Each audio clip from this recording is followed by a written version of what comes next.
2 horas e 40 minutos, e entre todos os assuntos que o Viga falou, nós vamos voltar a falar mais da questão da indústria. Foi uma boa surpresa esse dado aí do mês de abril, o crescimento da produção industrial registrado pelo IBGE, a expansão no mês de 0,8% superou as expectativas, e aí em relação a abril do ano passado, o avanço é ainda mais forte, 8,9%, teve aí destaque do setor automobilístico, mais uma vez, também biocombustível, etanol, mas nós estamos na linha agora com Rafael Canin, que é economista do IED, Instituto de Estudos para o Desenvolvimento Industrial. Rafael, boa tarde. Boa tarde, Denise.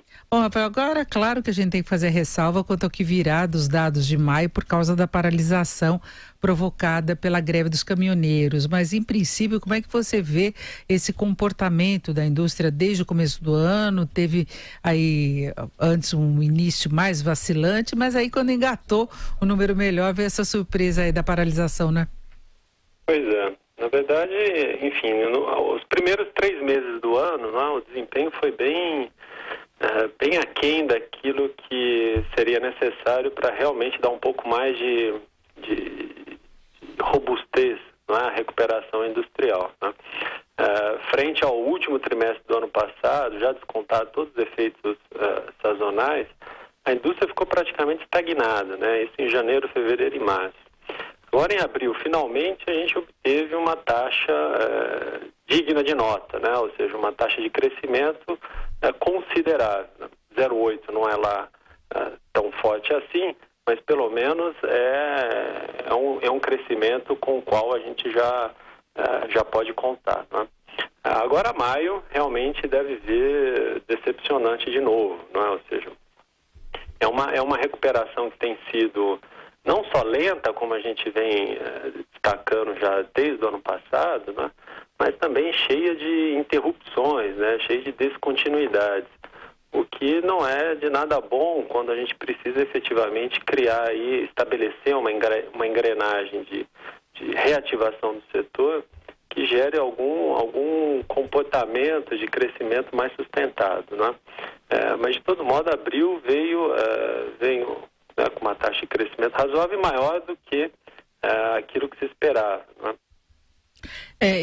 Na verdade, Rafael, mesmo quando a gente fala em recuperação, pegando esse balanço aí do IBGE, a gente percebe que metade dos segmentos da indústria ainda não teve uma performance positiva. Você falou dessa instabilidade. Então, alguns setores despontando, recuperando o mercado, conseguindo inclusive exportar mais, mas aí os outros ainda estão meio que patinando.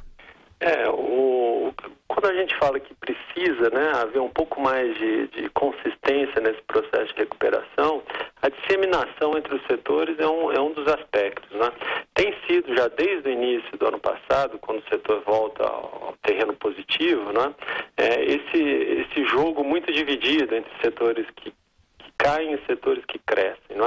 Então, quando a gente fala em uma recuperação mais consistente, é isso, um número cada vez maior de ramos industriais voltando ao crescimento, com taxas de crescimento cada vez maiores, mais fortes, por uma sequência sem grandes interrupções. Isso que daria um perfil de uma recuperação com maior robustez, com maior consistência, que pudesse realmente entrar num processo mais autossustentado.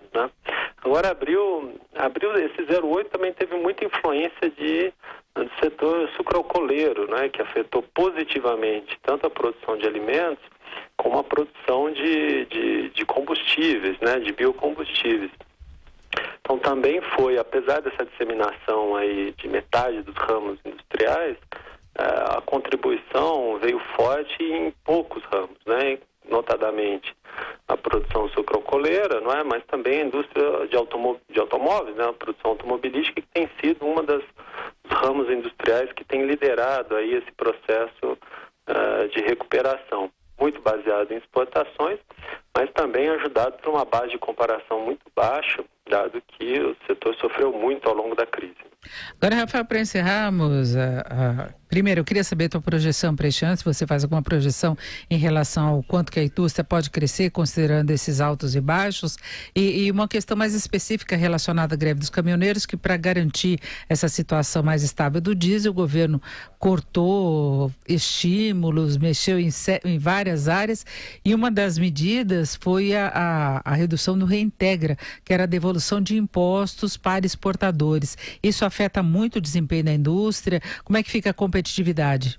Esse é um ponto importante, porque há uma confusão, não é, em relação à Reintegra, que de forma alguma é um subsídio, né, aos setores exportadores. Na verdade, é só uma medida de reduzir a distorção tributária que existe no país, né? O Brasil é um dos poucos países que exportam impostos, né, além de produtos. Então, a Reintegra é uma forma de reduzir essa distorção tributária e favorece, sem sombra de dúvida, o desempenho exportador, não só da indústria, mas de outros ramos também.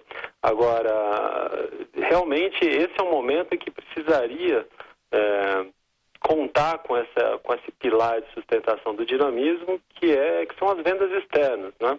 A gente tem riscos nesse fronte, né? Por exemplo, o desempenho macroeconômico bastante conturbado na Argentina pode prejudicar o desempenho exportador da indústria automobilística e, consequentemente, né, a produção do setor e de todos os ramos conexos à indústria automobilística, né, como autopeças, pneumáticos, vidro, produtos de metal, tecidos e etc. Né?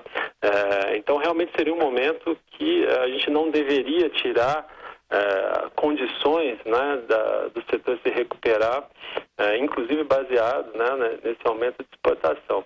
Então, o ano de 2018 deve fechar aí no crescimento não muito superior ao que foi 2017, mas para além das expectativas, enfim, das projeções, existe uma incógnita muito grande, que é a segunda metade do ano, né? Ou seja, até que ponto o processo político eleitoral vai vir acompanhado de aumento de incerteza, deterioração do estado de confiança e volatilidade de variáveis macroeconômicas, né? Como taxa de câmbio, como prêmio de risco dos juros e etc. Né? Se vier muito acompanhado desse cenário de instabilidade, né? Pode ser que vá jogar muita areia na engrenagem da recuperação. Né?